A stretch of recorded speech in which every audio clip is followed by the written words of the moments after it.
I was sitting in a camp chair watching a soccer game when my 11-year-old son came up behind me and whispered in my ear, "Mom, I cut off my finger." I knew right away it was true. He would never say cut off if he meant sliced or gashed. His left hand was clutched in his right, and blood seeped out between the fingers.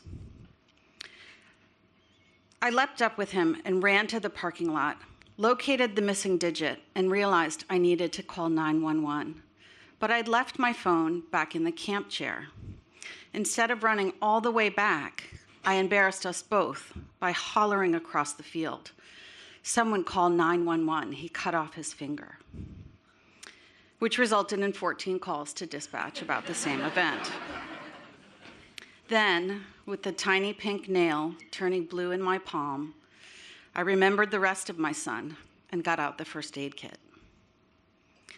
His finger wasn't bleeding anymore. In fact, there was very little to see, just some cartilage where the joint ended.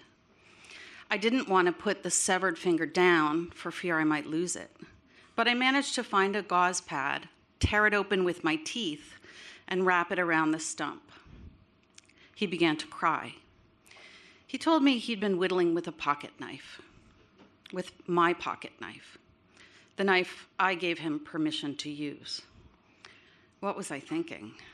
What kind of mother was I? Recrimination flooded me. Someone brought a bag of ice, and I wrapped the fingertip in gauze too, placed it on the ice, and tried not to cry myself. We sat on the bumper and waited for the ambulance. At the hospital, they told us they didn't have a hand specialist, so we waited. They told us we'd be moved to Yale, then to Hartford, then to Westchester, so we waited. 16 hours later, we were transferred, where we waited.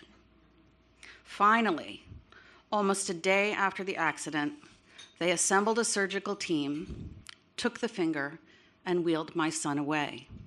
And I waited, hoping they could fix this horrible mistake I'd made and make my son whole again.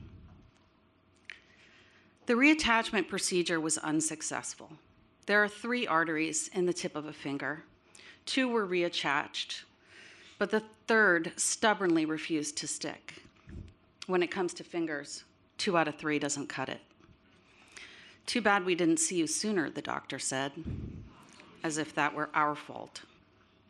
He offered us either amputation surgery, where they cut the finger back even more and stitched the skin over the end, or an experimental treatment involving mystery gel that could, get this, regrow the finger.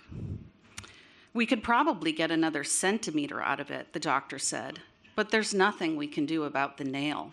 Maybe draw it on?" We chose amputation. As the doctor turned away, I asked, "Can I at least keep the finger?" "Oh, that's just biotrash," she said. "That got thrown out." And the doors closed behind him. I did let myself cry then, alone in that hospital room. My only job was to keep my son healthy and whole, and I had failed. I lost a piece of him on my watch. I was devastated. My son doesn't mind having only 9.5 fingers, but for a long time, I was ashamed about that missing piece. Over the years, as I witnessed other people's mishaps and tragedies, never their mother's fault, I've come to realize that a missing finger is a small price to pay for an otherwise healthy son. He's 26 now, but for some reason, I still regret I didn't insist on reclaiming that tiny piece of finger. It was part of his body, which was once part of my body. And as gruesome as it sounds, I want it back.